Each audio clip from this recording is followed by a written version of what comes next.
Welcome into the Gaming Discourse. I am Tyler Frater alongside Richard De La Cruz. Hey guys. And Chief Engineer Lieutenant Commander Connor Frater. Hi there. It is Monday, February 28th, 2022. Follow us on Twitter and Facebook at the Gaming Discourse. Go to our YouTube channel, YouTube/Gaming Discourse, where we post videos, Gloomhaven video. Go check it out.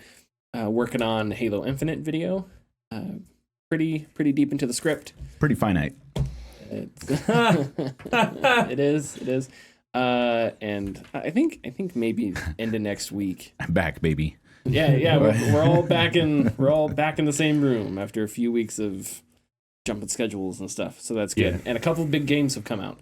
Horizon Zero Dawn came out last week. I talked about it a bit. Some game called Elden Ring came out, I don't know, a couple days ago.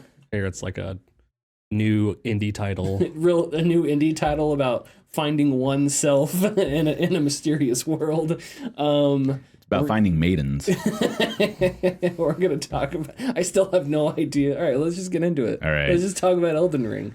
I still have no idea what's going on. Of course, you're not going to. I'm a couple hours in. Basically, my gameplay experience has been I run around. The enemies I find, I usually just gank. Yeah. And then I turn a corner, and there's a giant bear that's like, hey, we're going to stage the Revenant. You're not bears? Surviving. Oh, I've met bears. I have met bears. I wasn't even able to make it past the first boss, the first loading screen. I got disconnected from the servers 5 minutes ago. That was interesting. All right, so what do you... So that's actually a great thing to start off on with Elden Ring, is that I've been playing... for, I think, somewhere between 12 and 20 hours of Elden Ring. I've never met a bear. I don't know where these bears are. Really? Yeah. So the bear I encountered was a surprise. Okay.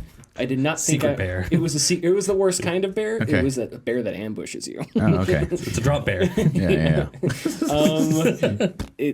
So I had no idea. I don't know. And it doesn't seem like it's something that I can replicate. It seemed like it was a random encounter.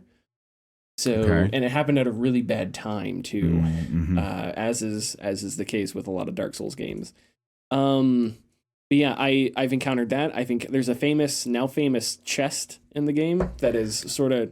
Don't know where it is. Really? It's pretty close to like the starting area. That's so fucking weird. I won't say what it does. I know what it does. But I've encountered this chest. I don't know what it does. And I was completely...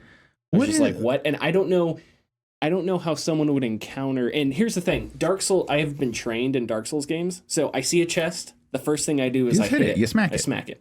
If there is water...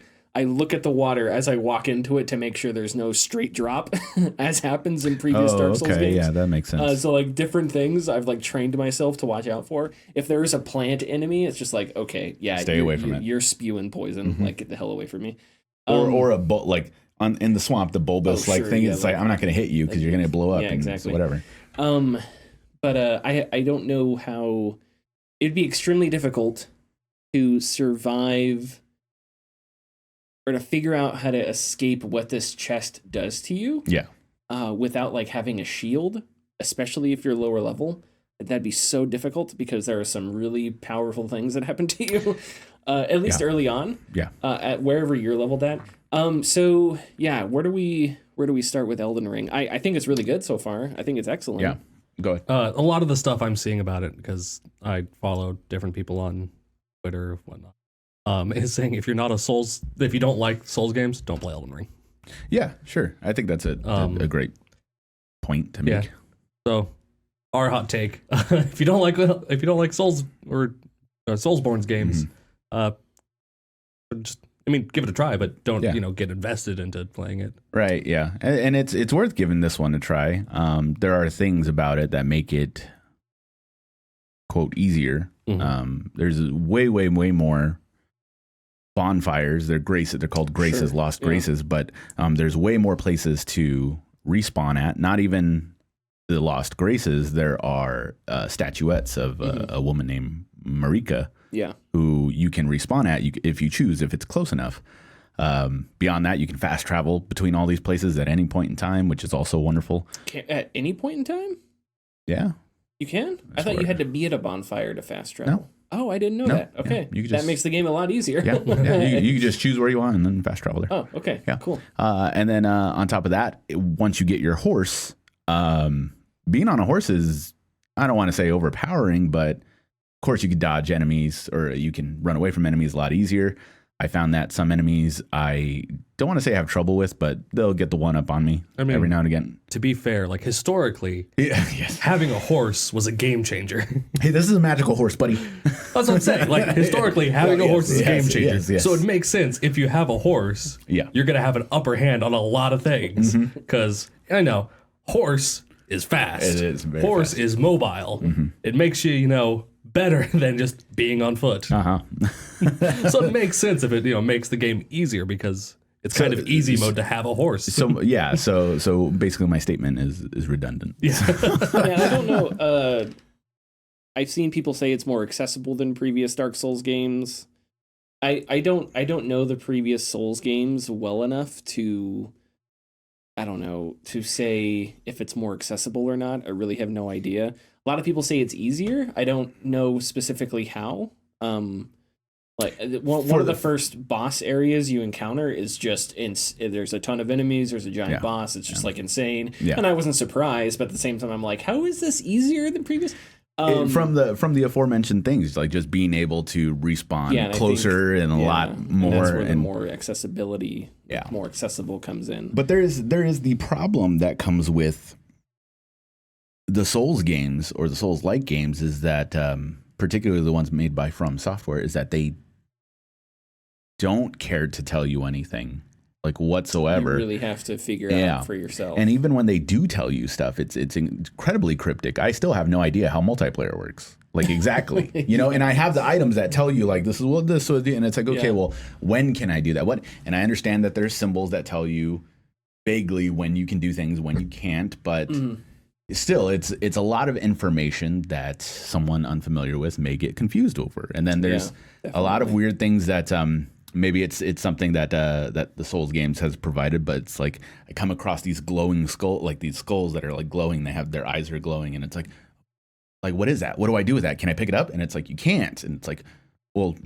What is it? And I have to Google it because they don't tell you, and it turns out you just whack it. You just whack it, and it's like okay, but the way it's visually presented to you, it's kind of like I'm supposed to do something with this, right? Sure, or at least for me.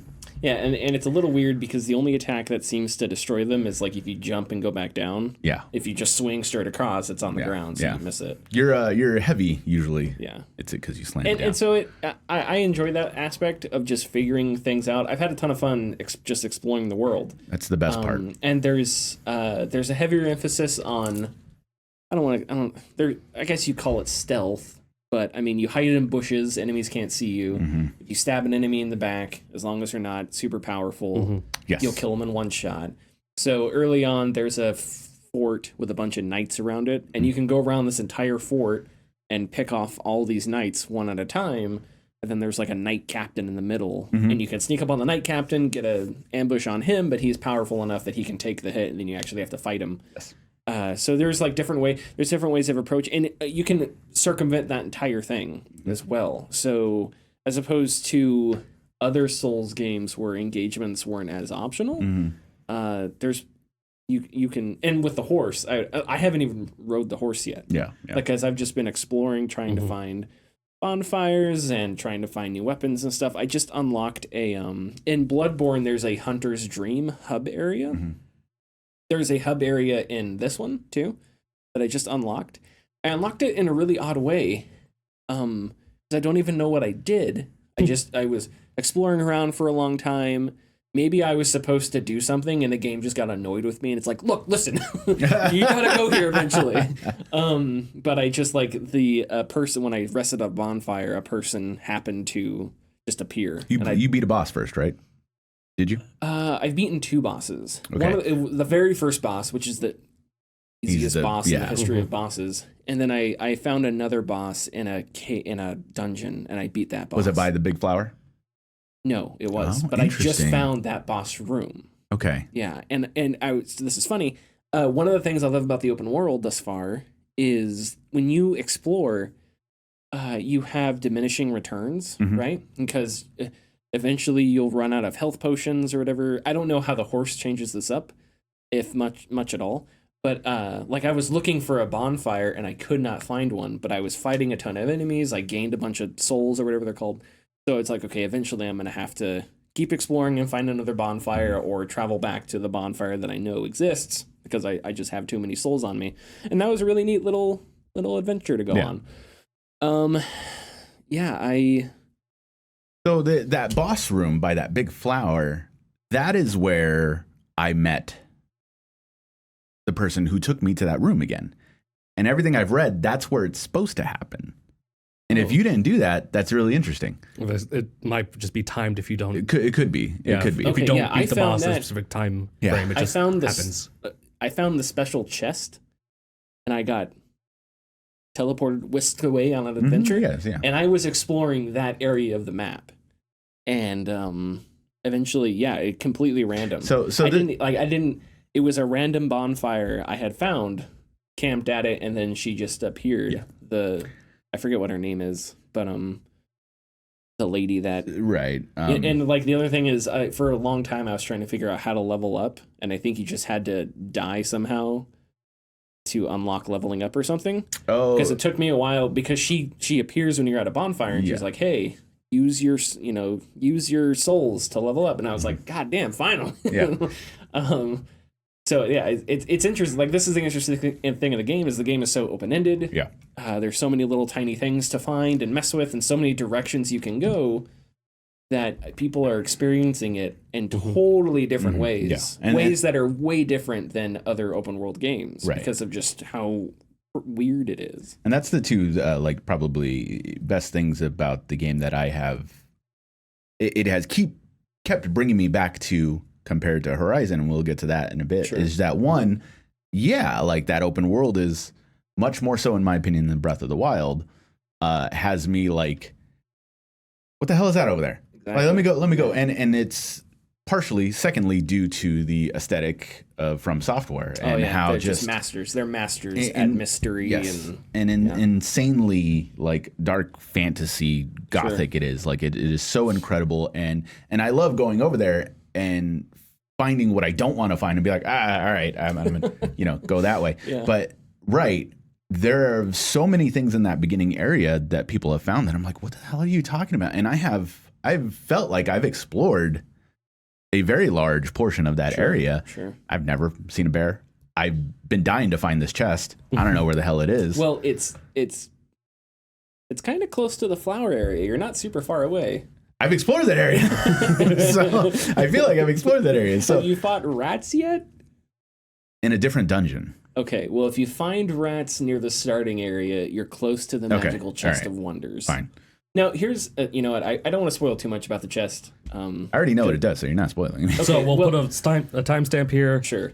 Be quiet for a second. It is from now till 16 minutes, 17 seconds. That the spoilers are, so stop listening if you don't spoilers. Okay, so the chest takes you to a mine, and in this mine there are enemies that are enemy miners, but they're made out of crystal.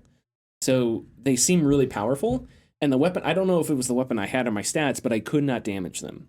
So, but you spawn in a hut, and every time you die, you respawn back in this hut, right? You don't spawn at a bonfire. So the chest teleports you to a mine, and then you just respawn in this spawn. Now, the thing is, there's this really weird enemy that is an overlord over the miners. It is a centipede's body, but instead of legs, it has arms. It's very Dark Souls. And it fires these needles that go out and then come back in. And they're incredibly hard to dodge. There's like a bajillion of them, so they take a ton of your health away. And these miners won't bother you if you don't bother them. And there's all these crystals. So I was like, okay, what am I going to do? So I started figuring out, how do I get out of this room, exploring different ways. I was basically doing suicide runs to figure out which place to go. And then I started picking up the crystals, but if you pick up the crystals, the miners come after you. So it's like, okay, so anyway, so I did a couple runs where I would run, grab a bunch of crystals, die, respawn, run out again, grab a bunch of crystals, die, and then I would respawn and keep going down different paths until I finally found the path that took me out of this room. And then there's a bonfire that you find. And once you find that bonfire, you can teleport back. Now, I didn't know that you can teleport anywhere at any time. So I figured I was locked in there. Now I know there are certain dungeons that once you enter the dungeon, you can't teleport out. I think even the tutorial says that, but I don't think this is one of those areas. I think this is just part of the open world. Okay. But it was really weird. I had no idea what was going to happen. I even punched the chest before I opened it, and I was like, all right, this chest seems safe. And then joke's on me. Secret tunnel. Yeah, exactly. Yeah. Okay. Go ahead. Here's my mix-up. In the swamp area, near the top, there is a cave that is a mine with those miners in it. Well, then you've been there. Okay, but I wasn't teleported there. But I never fought that boss. You haven't fought that enemy? No. I fought the miners, which just one fireball, they're dead. Oh, okay. Yeah, whatever. They're done. They're done. And I grabbed all those crystals. Having magic, you really don't use it that much. I just unlocked the fireball. Okay. There was rats in that mine. I did not see rats. We may be talking about two different mines that are similar. The mysteries. That's what intrigues me the most about. Like I don't the story. It's up. I mean, God knows what the hell's going on. I don't care. It's kings and queens. They're not fantasy. They're not going to tell me the story anyways. Like when I play that game. I'm glad. Don't get me wrong. I'm glad that they tell their story like this. I'm glad there is a development team that tells their story this way, because people love figuring the stuff out, and I'm so happy for them. I just don't care. But I appreciate that it exists. But what's drawing me to the world is just exploring and seeing what I can find, and if I can find better weapons, or like I just figured out how to unlock the fireball. So then it's like, okay, I unlocked a totally different dynamic for my class, because I'm trying to build a hybrid, not a lot of health, but a lot of stamina, faith-based magic user with sword and shield. So I'm not sure, cleric maybe. Prophet. Yeah, I don't know. And so far it's working pretty well.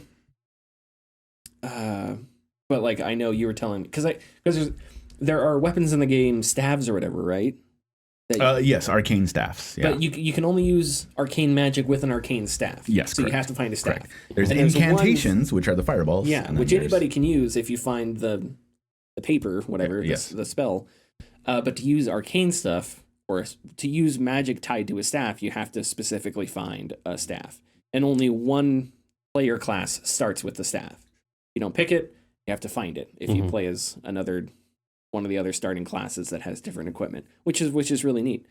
But yeah, I haven't gotten past if I understand correctly, the bonfires have a light that point you toward a direction. Now, something that confuses me is that I have found multiple bonfires, and the bonfires are pointing opposite directions. So either each bonfire isn't pointing the direction you need to go, it's pointing the direction relative of itself. Does that make sense? So if this bonfire's bonfire number 2, and the next bonfire in the story is to the north, it points north, but the bonfire number 3, it knows you need to go east from it, so it points east. Because it's in that section of that area. Yeah, exactly. Got it. Okay. So I don't know if that's what's going on. Probably what's going on, yeah. Or if bonfires point to different things for different reasons, or if there's different objectives for the main story. I have no idea. All the bonfires I have are pointing to... See, that's interesting, because my bonfires are pointing all over the goddamn place. So you might have explored somewhere completely different. But yeah, no, the game doesn't... I mean, of course, it's cryptic as all hell. Like, there's... At night, if you go back to that church where you first start at... Yep. If you warp there, there's going to be a little witch there that you talk to. Huge part of the game. They don't tell you about that. Nope. And she's just like, yeah, here's some wolves you can summon to help you out. And it's like, cool, thanks. But imagine if you, like, because it's such a big world and you don't know when to go at what time, like, how would you ever figure that out if somebody didn't explicitly tell you? Yeah, you really have to. And from software games have always been like this. In the first Dark Souls game, you picked starting equipment. One of the starting equipment was a ring that says slowly regenerates health. And it just didn't. It's just a lie. The ring, I still don't know if there was a trick behind this or what, but like the ring just did not slowly regenerate your health. So it's like they just screw with you like this. Which I think is fine. If all video games were like this, I probably wouldn't like it. But there's one series that's really good at it and has a bunch of other games that have now flooded the genre, which is great. So I'm totally okay with it. It's great. Right. And I'm at a point now where I am like, Elden Ring. I want to go home and play Elden Ring. And it's not because I like, of course I want to progress the story. And it is kind of infuriating because it's like, I've been playing since its release, and my friend, she started yesterday, and she's already beat the guy I can't beat. And it's like, all right, well, what's going on? She's an astrologer, so it's like, okay, maybe that helps. But it's still, it's turned on that explorative like gene in my head that I did not have with Breath of the Wild. Because Breath of the Wild, maybe it's because it was a Zelda game where I was more familiar with how Zelda is. Just like, kind of want to do what I want to do with Zelda. Like, I don't want to explore. But this one just has this, like, I want to look at everything. And there's already so much cool stuff to see, and a very particularly impressive, at least to me, area that's above that barrack area you talked about with all the knights. Yes. So there's, like, right behind them, there's that mountain. When you go on top of that mountain, that entire area is in a windstorm. Oh, wow. And all the trees are, like hurricane blowing, like, and it's, I don't know why it's impressive to me, but there's also like lightning strikes every now and again that once like a lightning strikes, it actually like changes the flowers that are under it, so you can pick it up. It like changes it to something. Fun. So I'm like, okay. So I'm trying to like grab these flowers while like lightning is striking. I'm like, I can't stop thinking about it, and I want to play more, and that's it. Elden Ring is very good. Yeah. It's very good. Forbidden West is also very good. Is it? I think so. I love Forbidden West thus far. Forbidden West starts off really slowly, extremely slowly. It does. And I was having sort of I was like, am I into this at first? I didn't really know. But then I upped the difficulty a bit. I finally unlocked the open world, and I was like, okay, all right. Like now I'm back in. There's new enemy types. The combat is freaking phenomenal with the difficulty up. It's not Witcher like, but with the difficulty turned up, it really helps to know, okay, this machine is good against, or is weak against electrical damage. This machine is weak against fire damage, and here are the pieces you want to shoot off and stuff like that. And then Aloy has a whole really pretty cool upgrade system where there's like 5 different skill trees, and each one has its own theme. There's a stealth one, a combat one, one where it's like you control machines and changes up how that works. But also in each skill tree is a special ability that Aloy has, and you use the special ability, and it gives her gigantic stat buffs. So like one of them is she drinks a potion, and it makes her like immune to all status effects or something like that. So it's like so it's like a really powerful ability that she has, and there's 5 different ones, and these abilities themselves have tiers to them. It starts at level 1. Once you spend enough points, it goes to level 2. Once you spend enough points, it goes to level 3. And then in each of these tiers, the tiers are associated with a different weapon, and there are some awesome new weapons in Forbidden West. What the weapon does that's associated with the tier is it gives your weapon a secondary ability. These secondary abilities are really freaking cool. So with the bow, for example, the bow is tied to I forget which skill tree, but the first secondary ability you get with the bow is Aloy aims into the sky, and you can shoot arrows up and straight down. Yeah, it comes down, right. So if you have an enemy that's charging you, and they have canisters on their back, you can sort of, instead of, because some enemies, their heads are big enough that it blocks, sort of like shields them, you can sort of lob arrows above them, and it hits them in the back, and it does a lot of damage. And she fires like 3 of them, right? So it's a whole cool little dynamic with just the bow.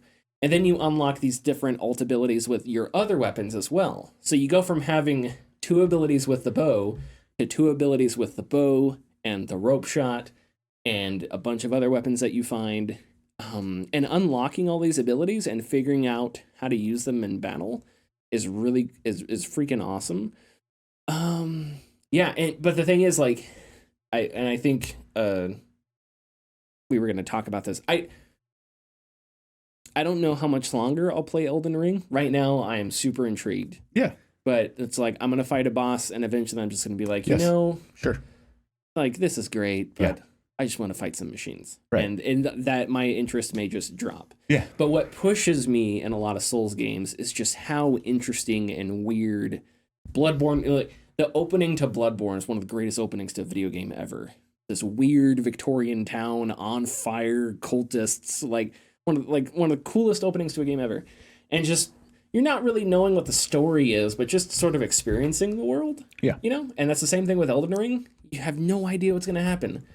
You're going down a mountain, nice and peaceful. You see a bonfire, you're like, hey, I'm gonna hit that bonfire up, and then a bear appears and just wrecks your day. And it's like some people experience the bear, others don't.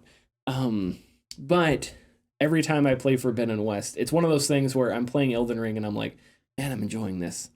But God, I feel like Forbidden West. I kind of miss Forbidden West. Then I'm playing Forbidden West and I'm like, man, this is good. Story's really good. Characters are really good. It's really interesting. But man, gotta find a bonfire next to that boss room. And so it's like I'm constantly thinking about the other game. Another thing about Forbidden West is the character animation. So have you? I don't know. Yes. Yeah. No, that was something I really wanted to point out in my because I had noticed it very early, and I am incredibly impressed by the facial animation. Yeah. And they just copied and pasted person's face like onto these games. Not in the sense that LA Noire did, but it's the 2 points that get me most. And like I said, I'll begin to talk about, I'm still in the prologue, but when Sun King Avad talks to you right at the beginning, right when you come back, Sun King Avad asks Aloy to stay.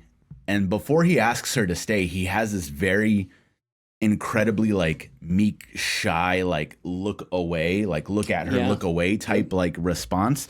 And it was like when I first saw that, my eyes just immediately went to it. And I'm like, are you fucking kidding me? Yeah. And that was incredible. And then speaking with her friend, the guy who's now the head of the guards, and then his the spy wife. master. And I don't remember their names. Speaking to them was really cool. That was something that just like really like it was incredibly impressive. The second time was when you find Erend. The very first time. Oh yeah. And you speak to him, and he is like, "Well, yeah, I'm coming with you." And then Aloy, who's a bastard at the start of the game, like she's a jerk. I love Aloy so much. We'll talk. Go ahead. Right. Sorry. When you deject him, it is like I felt so terrible because for me, Erend is a cool dude. He is. Erend is a really cool dude. Yeah. But Aloy turning him down, as far as like bringing him on the adventure or whatnot, or just kind of just like, hey, we all did this for you, and you're being like this to us. Yeah. Like his facial expression, the acting, and everything, I felt like a piece of shit. yeah. Like that's the thing. Yeah. And so it was incredible. Anyways. Yeah, each conversation feels like a cutscene, right? Yes. I was telling Connor this yesterday, last podcast, is there are animations in The Witcher that like, I don't know if you still remember them from conversations, but like this animation, this one, like that animation. Yeah. Oh, yeah. Like you have these animations that games do because they have 6 stock animations and they work them into conversations, right? But that is not in Forbidden West. Conversations are all done like on a stage, and when they say we're gonna go up to the mountain, Aloy points to the mountain, and she doesn't point like that every single time she points at something. Or when characters mention something, they sort of glance in the direction to the thing that they're looking. I'm not sure if it's all motion captured or not. I don't know how they did it. But it's so great, and it's great to when you see those characters that you recognize or you care about, seeing them so active just makes it so much more enjoyable. I love Aloy as a character. I think it's just because I don't know. Do we have any other characters like Aloy in video games? Who's just like I compared her to Kira Nerys from Star Trek Deep Space Nine, just fiercely independent. Won't hesitate to tell you to fuck off, just like. But that's sort of her early in the story. Right. One of the prevailing themes thus far is that's sort of her downfall. Yeah. Is that she cuts herself off from people. Yeah. She has the weight of the world on her shoulders, but she doesn't realize just because you're the key to this doesn't mean you have to do it on your own. Yeah. And so that's somewhat isolating for her. That's an interesting thing for a character to go through, and it's manifested itself into her. Sometimes being a jerk, other times being just really strict and no nonsense with people.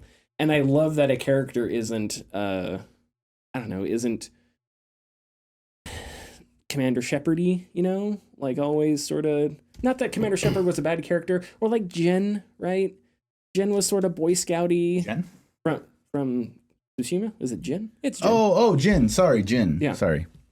Sort of Boy Scouty, like. Yeah, okay. You know, I don't know. Except for the part where he poisoned people. Except for the part where he poisons people. But you know what I mean. I made that choice real quick. He was like, yes, terrible gruesome death. I like it. Yeah. It's just, it's cool to see a character like that.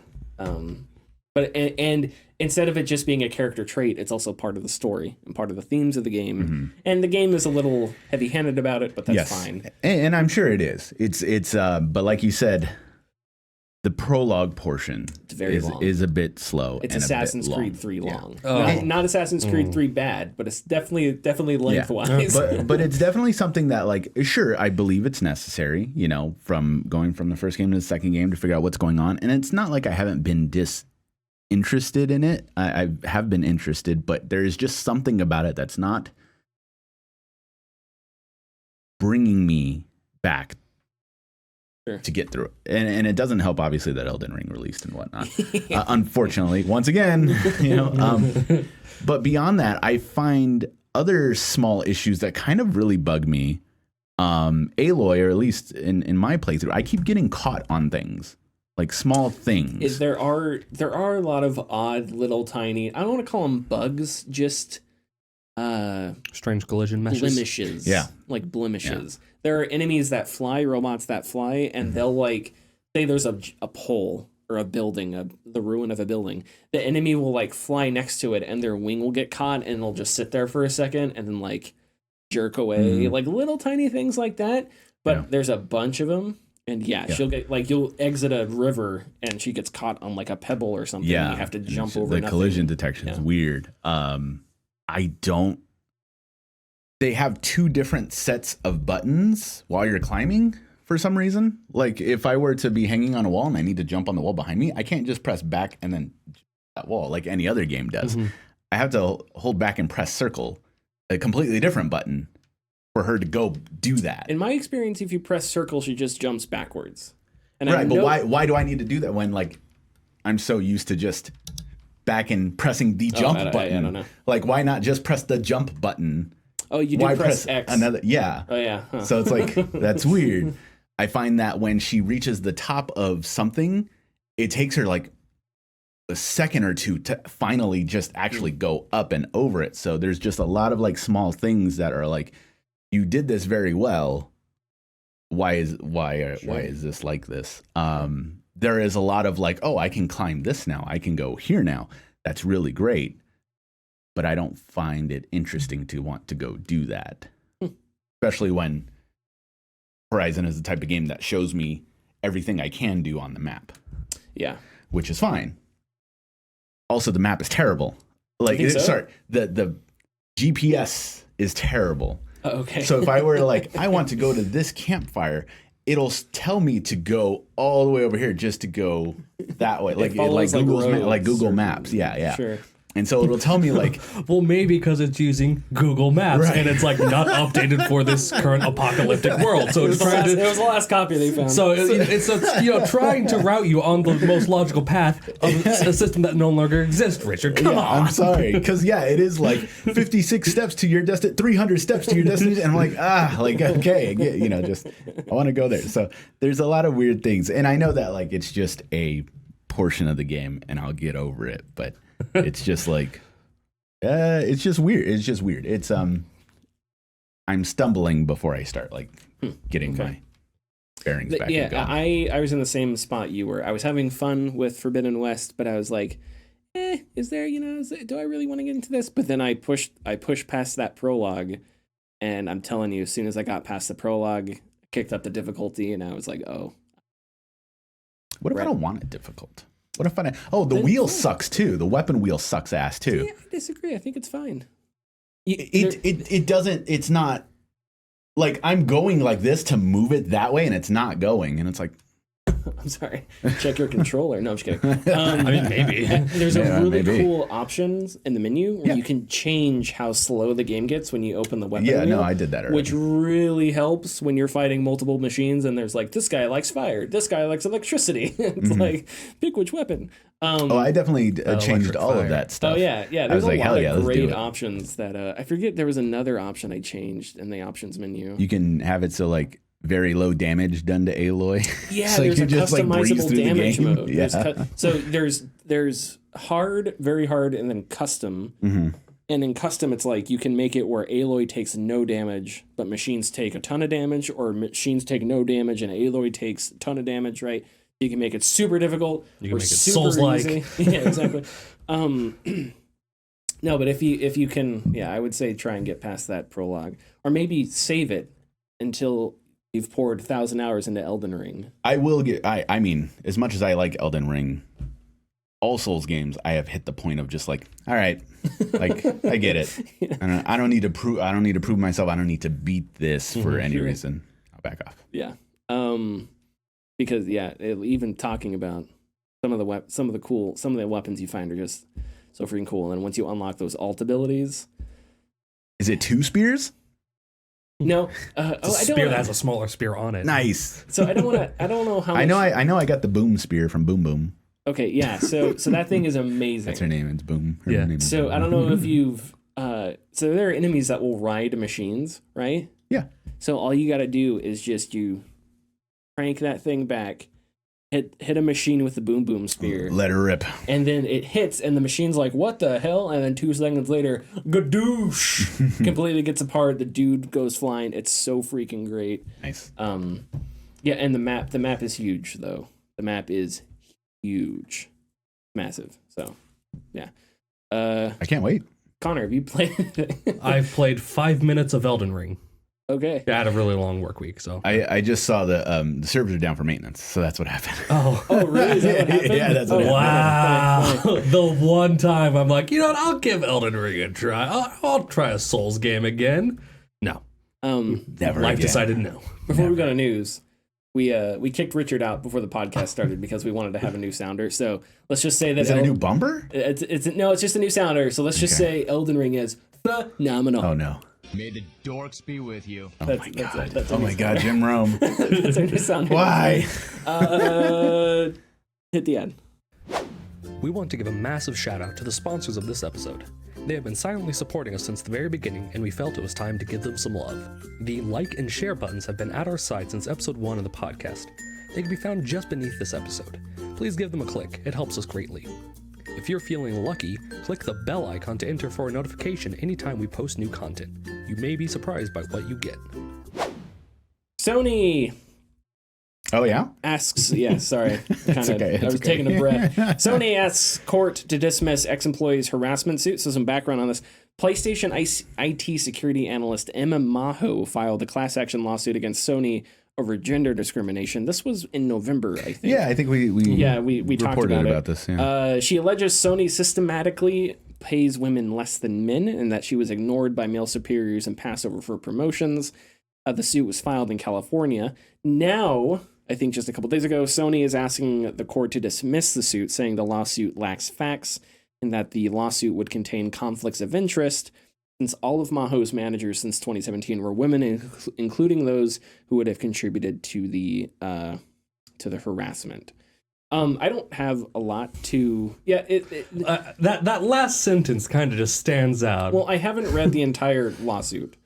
The thing that I am curious about, and I tried to read some of it to see if I could find an answer. The word systemic, I think, is interesting here, because I think systemic in one definition means that it's no one person's fault, right? Mm-hmm. That it's a system. There are people that are responsible for the system, but it's not like one person's failing, right? Right. But what I am having trouble understanding is whether it is a systemic problem she's alleging, or if it's a like targeted, purposeful, like on purpose, we want to pay women less. Right. And that's what I haven't figured out yet. When I've read a couple stories and when I've looked through the lawsuit, I couldn't tell for myself. It's maybe just because I missed it or whatever. Mm-hmm. But that's the only thing I'm curious about. One thing that's standing out to me is that last sentence with Sony's filing notes that all Maho's managers since 2017 were women, including those who allegedly contributed to the alleged harassment. That doesn't mean anything. And that's the other thing. People are going, like, if a person harasses someone, it doesn't matter what gender they are. If it's harassment, it's harassment. And I think that has to do with the nature of the class action lawsuit. And we're not lawyers. Mm-hmm. I'm not a lawyer. But the idea of a class action lawsuit is that you're having a group of people that you're suing like on behalf of or whatever, you know? So if you're suing on behalf of women at Sony and you're suing some of the women at Sony, I think that's maybe what Sony is saying. But that feels like a very thin argument though, because if the person being sued, it doesn't matter. Sony is being sued for the actions. It doesn't matter who did the actions specifically, because the actions were done under Sony's watch, and these people are complaining about it. Sony did nothing or failed to do anything, and now there's a suit being done, and their excuse is, well, those women were in charge. Sure, and that's it feels very flimsy. It does feel strange, but the only question I had was just the word systemically. Like, okay, under what definition are we doing that? Right. Because if you're saying that it's being done on purpose, like that's a different thing, right? Mm-hmm. As opposed to systemically, where I think that it's like we have seen systemic harassment, systemic abuse, stuff like that. And, well, actually, that wouldn't be systemic. That'd be just because people are assholes. But we have like crunch is systemic, right? Mm-hmm. It's not like one manager saying we have to crunch. It's top down culture of a game company, and that's much harder to root out. Because you can't just toss Bobby Kotick out and expect Activision Blizzard to fix itself. You should. Oh yeah, though you should. But anyway, I think that's the only thing I had. I do wonder if Sony has reacted to this any differently. If Activision Blizzard and Riot and Ubisoft and blah blah blah blah blah hadn't happened, I do wonder if Sony would have reacted to this any different than they have. Not that they've reacted to it in a regular way or anything like that. I guess what I'm trying to say is I do wonder if other companies have seen, like, you know, Phil Spencer has talked about harassment in the industry and stuff like that. So we've seen industry somebody at Electronic Arts this week at DICE said that, I forget what her name was, but an executive at Electronic Arts said that, you know, harassment has no place in the industry and stuff like that. Mm-hmm. So you have executives talking about this. So it makes me wonder if companies are deciding, hey, we should maybe handle these things a bit differently, whether that's out of because it's the right thing to do or out of because it'll save us headaches. Their own ass. Yeah, you know. But anyway, so I guess that's the second thing I'm wondering. Okay, we'll move on. PlayStation Plus Spartacus is close to launching. So some background. Back in January, Jason Schreier. December, Jason Schreier. Jason Schreier reported that PlayStation would be merging PS Plus and PS Now into a single service with 3 subscription tiers. The project was codenamed Spartacus. The 3 tiers: Tier 1, existing PlayStation Plus benefits; Tier 2, a large catalog of PS4 and PS5 games; and then Tier 3, extended game demos, game streaming, and a collection of classic PS1, 2, 3, and PSP games. Now, according to Jeff Grubb of VentureBeat, the service is pretty close to launching, and the tiers are called Essential, Extra, and Premium, and cost $10, $13, and $16, respectively.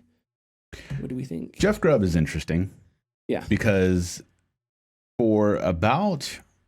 he broke something big. It was Microsoft.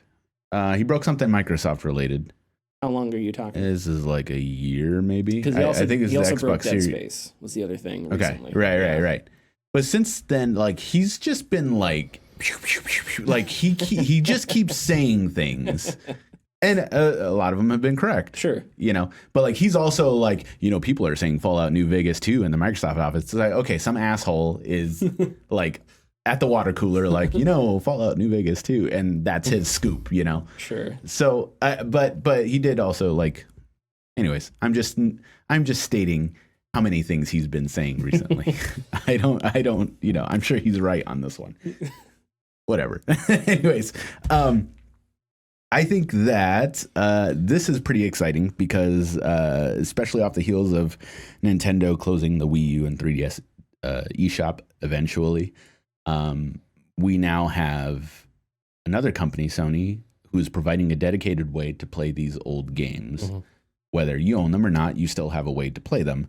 And I think for a lot of people, that's exciting because PlayStation 1, 2, 3, and the PSP have lots of excellent titles that will be available, or I hope would be available for users to play. At what looks like a not too bad price, a tiny bit more expensive than Game Pass. Yeah. By $1, but still. Wait, how much is Game Pass? $15 a month. Yeah. Is it? Yeah. I thought it was 10 a month. That's for PC. For the first, and like it's for the first few months you do it. Okay. All right. Well, that pricing structure makes more sense now. Sorry. I'm in my PC bubble, so all I care about is PC stuff. As usual. If that's what works. So. Okay, so I think the big draw to Game Pass is so you get your Xbox. This doesn't hold a candle to Game Pass. You know, does it? I mean, it doesn't hold a candle, or is it like a candle that's almost burnt out? Because I don't think this is bad. First of all, I'm not saying it's bad. First of all, I'll acknowledge what Richard said because you are correct. And I wish you were here last week because we basically just it was just I won't say what it was, but it was basically us just praising the Video Game History Foundation for taking Nintendo to task with one of the greatest paragraphs ever written. It sounds like a wild night. It's like Hamlet, Dwight D. Eisenhower, D-Day, and then Frank Cifaldi throwing down on Nintendo. Really? I don't think it was him who wrote it because he retweeted it and he was like, hey. The Video Game History Foundation. This is Frank's going to be on next week. So every next week. But it is important to point that out. Because Jim Ryan's attitude toward old games was much different a couple of years ago. It was, yes. So, does this represent a huge change in his attitude? I don't know, but it sure seems like it's a change maybe in how Sony views it. I don't know. With regards to how it compares to Game Pass, I think this is good. I'm not saying it's bad. I'm just saying Game Pass is still, in my opinion, a better deal. Yeah, and I would agree because you get your day one releases and you get your day one releases and you get your first party titles. And you download stuff. Yeah. Which you can with now, but not everything. Not everything. Game Pass, you're downloading everything. It is growing, though. PlayStation Now just announced that Shadow Warrior 3 will be day and date on PlayStation Now. Sure. So I think Sony understands what is attractive to consumers, especially when it comes to Game Pass. And they might be dipping their toes a little bit in that. I still don't think there's any way in hell that they'll have a first-party game day one and I think that's too important to Sony. It absolutely is. But I think that regardless of what Jim Ryan thinks, there is money to be made with old games. Not a ton, and the well will run dry eventually, but extra income for what's ostensibly, from an armchair developer standpoint, not much work to do. Sony has had emulation on a lot of their consoles for specific games, like for instance, the Castlevania Rondo collection that came out with Symphony of the Night and Rondo of Blood. That is an emulation of a PSP game. Sure. So they've done it. It's not like they can't. So I think it's just them providing something that consumers are asking for, and they are getting a little kickback from it. Yeah, and I think I still think old games are super popular nowadays. They are. I'm no way saying that, but there's two different markets. Yes, there's the collector market, right? And nostalgia market. Even if a game is available on every platform for $1, the collector market's still going to be crazy because the collectors don't want that. They want the thing that came out in 1995. That's still in the box or whatever. Yeah. So there's like a physical aspect to it. There's a couple different aspects to it. As opposed to the more casual audience that, you just want Metal Gear Solid or Siphon Filter or any PlayStation game from the early 2000s or the late 1990s, And if PlayStation can provide that, I think that's huge. I think I'm talking in circles. I like it. I think Game Pass is still better. But a few weeks ago, I said I think maybe Sony's identity is still hooked to the PlayStation. Mm-hmm. Maybe this is them just leaning away from that a little bit more. And again, Game Pass made the all digital Xbox Series, the Series S, way more attractive of a device, right? And if you haven't gotten a PlayStation 5 yet, and this thing comes out, and you're like, well, hell, why do I want to get the $500 PlayStation? I'll just get the $400 one, and I'll hit this thing up, and then I have a PlayStation, whatever, PlayStation Plus box. And of course, that is just provided that Sony follows up after the announcement with what consumers want. And I just want to pictures of Spider-Man. I just want to tack onto something that Richard said. I do think that the well of like adding on early PlayStation and PSP games will dry up, and I think that well is a lot shallower than people think. How do you mean? I mean, yes, there is a large, outcry for, we want to play our old games again. But as long as, modern games are being churned out, those games are going to get more attention than older games. Yes. And that's not a hot take. That is fact. Yes. That's just factual. And until Sony adds their own releases onto this, I can't think of the right word. We were just talking about first party releases. Ah, yes. Onto this, I don't think it's going to compare to Game Pass as well as it could. And I don't think Sony's going to be willing to do that, because I don't think Sony can afford to do that as well as Microsoft can. Because Microsoft can just hemorrhage money with Game Pass and not have to care about it. That's true. Yeah. Okay, that's a good point. I always forget about that. Yeah, Microsoft these two companies are not one-to-one. They are leagues apart because Microsoft has Windows and Office and supplies 70% of the world with its office supply, digital office supplies. Sure, yeah, with its digital paper. Yeah. Okay. Gabe Newell spoke to a couple of different outlets, but we're going to be highlighting Eurogamer on why Steam banned NFTs. Valve co-founder and president Gabe Newell explained why Steam banned NFTs as well as cryptocurrency. He said, quote, blockchains as a technology are a great technology. That the ways in which they have been utilized are currently all pretty sketchy. And you sort of want to stay away from that. We have the same problem when we're accepting cryptocurrencies. 50% of the cryptocurrency paid for transactions were fraudulent, right? You look at that and you're like, well, that's bad. And then cryptocurrency volatility meant that people had no idea what price they were actually paying. It just wasn't a good method. The people who are currently active in that space are not usually good actors, end quote. This paragraph is funny to me because it simultaneously undersells and hits the nail on the head. And you sort of want to stay away from that. Like, dude, that's just your opinion, man. but completely 1000% correct. Listen, we've taken tons of dumps on NFTs and stuff, so I don't know if we have any. And I am all for taking 1,000 more dumps on NFTs. I mean, this is awesome to hear from someone who go ahead with enough reason. Sorry. Yeah. In my opinion, Valve's not pristine. They're not. Well, they have their own NFTs, so that's why they're not. Yeah, But they're cool. Sure. I love my trading cards. I don't care what you think. I can make really cool badges if I collect enough, or I can just resell them for other trading cards. Sell them for 4 cents a piece. Hell yeah! Wait, you're getting 4 cents for them? Lucky. Yeah. If you get a foil one, it's like $1. Yeah. You sell a couple of those bad boys, get yourself a digital foil card. Get yourself a depressing empty. I know, right? Steam winter sale. It's dumb, but so yeah, that's what I was gonna say. It's good to see as big of a titan as Valve is. I'm glad they're speaking out against NFTs.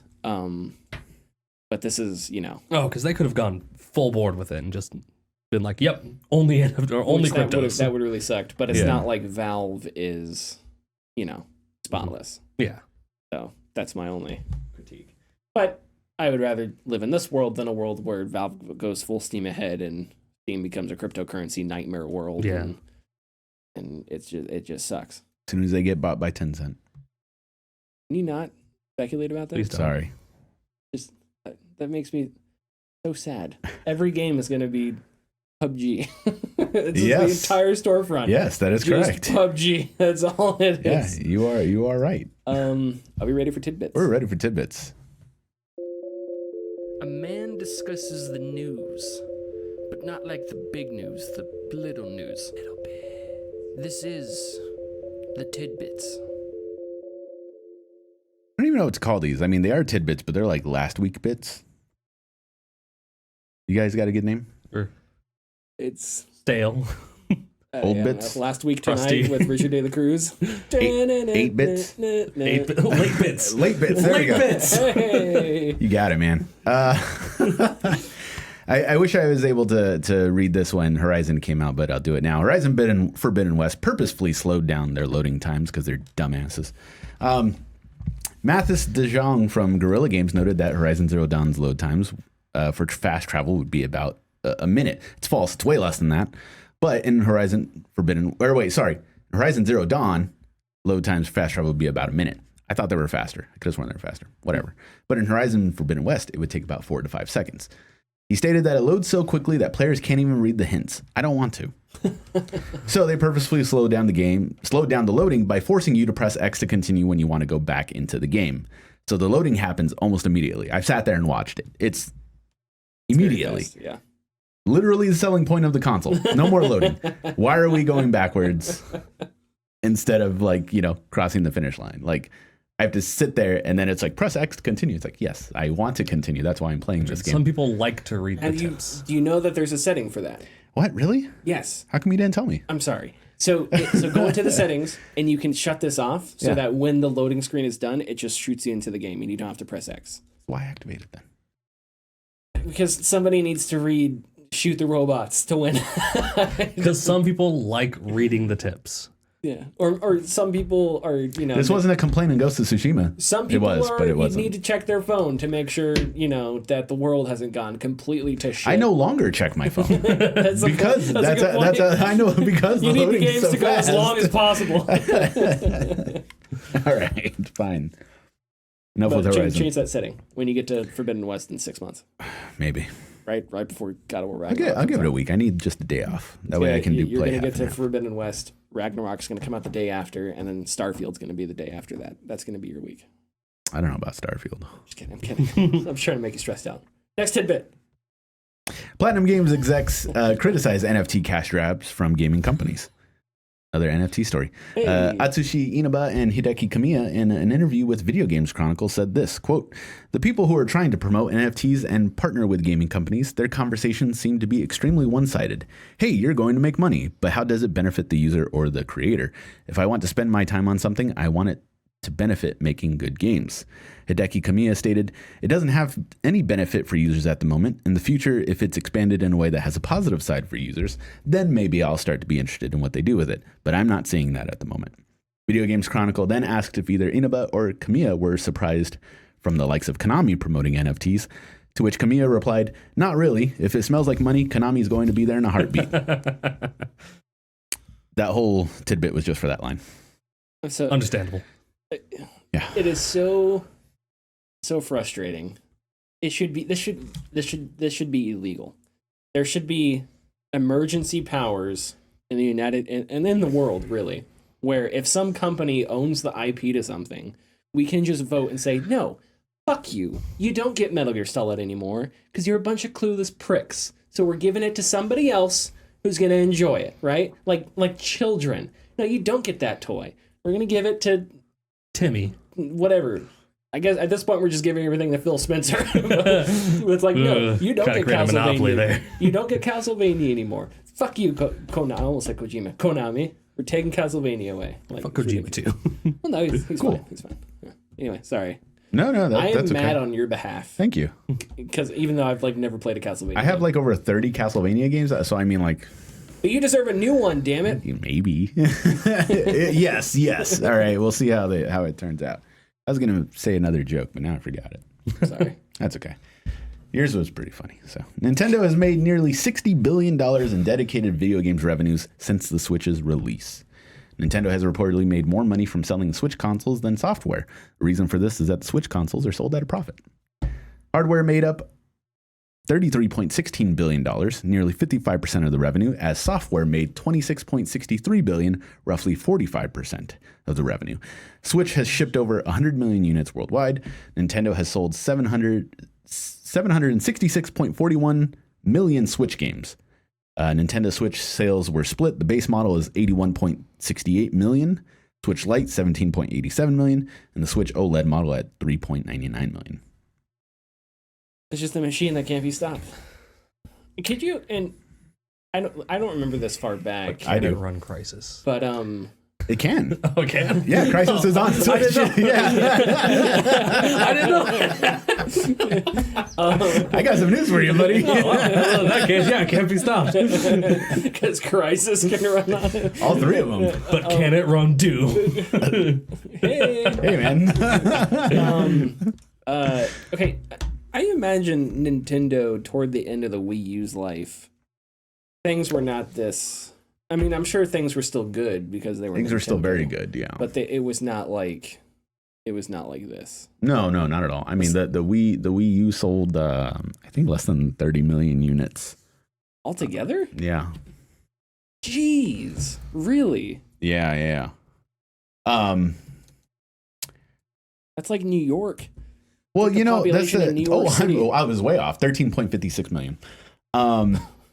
And so the thing is, you know, I still have people coming into the store today. It's like, what is the Wii U? It's just a tablet you add to the Wii, right? It's like, oh, no, it's a whole new console. 90% of it is because they named it the Wii U. They didn't name it like a whole different thing. Okay. At least my opinion. But no, they weren't in dire straits. This is where the whole, I'm going to call it a meme, but it's not necessarily a meme, but like the whole, you know, if Nintendo failed every year for the next 30 years, they'd still be okay because they had like $60 billion plus in surplus. Like fans kept spouting that during the Wii U because of how much money they made during the Wii, which is true. But yeah, they just had to do something, and then that half step with the Wii U resulted in the Switch. Without the Wii U, there would be no Switch because it was the same idea. There's a tablet that has a screen, and then you look at that, but then they just made it the thing. So, and I remember when the Switch was announced, I wasn't super impressed because of it just seemed gimmicky-ish, but I was dumb because the Switch is great. It's a great console. Yeah, I think obviously Breath of the Wild helped it. Yeah, 100% Breath of the Wild. And so did Mario Kart 8. Well, yes, but after that, it was like, oh, you can play Skyrim on this thing. You can play Doom on this thing. You can play Witcher on this thing. Diablo 3. Blah blah. Like Bethesda actually helped a lot at their early stages. Yeah, and then you'd get Crysis and Far Cry and so. Genuinely didn't know Crysis was on the Switch. It's okay. I don't own a Switch, so. Is that all the tidbits? Hey, man, play Metal Gear Rising Revengeance again, because, dude, that game is a gem. Are you playing it on the Switch? No, just on PC. Oh, okay. Because I don't know how, I mean, you throw enough darts at the dartboard, and eventually something will stick, I know that's not the phrase, but whatever. But it's like Metal Gear Solid 2. It's like, oh, misinformation, blah, blah, blah. Like, that was the whole point of that game, was misinformation. But it's like Metal Gear Revengeance. It's like when you're fighting the final boss, and it's just like talking about the political environment at that moment. It's just like, God damn it, you did it again. Like, you did it again. And Kojima didn't have anything to do with that. He had nothing to do with that, no. He had nothing to do with it. The only thing I disliked about Revengeance, and it almost ruined the entire game for me. Nanomachines, huh? No, he the main infinite ammo. There you go. The main villain. Yeah, Armstrong. He picks up Ryan. He's like played college ball, Yeah, you know where he played college ball at? I forgot. He says Texas. Oh, right, like, right. Get the fuck out of here. Well, I mean, can't wait to kill you in a box I fight. understand, but to Japan, Texas is like the most American fucking thing. Yeah. And what's interesting about that is they also suck at college football. So I don't know. Maybe Japan should reevaluate their college football knowledge. They don't give a shit about college football. Man. Hey, Japan! Baseball's a different Hot story. take. Japan doesn't know college football. At well, Oklahoma's been doing in the Big 12, and then look at Alabama because they're better. But don't worry about that. Anyway, next tidbit. Do we have? No. I'm done. Okay, yeah. All right. Well, what are you gonna play? You gonna play something? May the dorks be with you. Follow us on Twitter and Facebook at the Gaming Discourse. Go to our YouTube channel, YouTube/Gaming Discourse. Check out the Gloomhaven video, Halo Infinite soonish. We will see you next week. Bye-bye. Bye.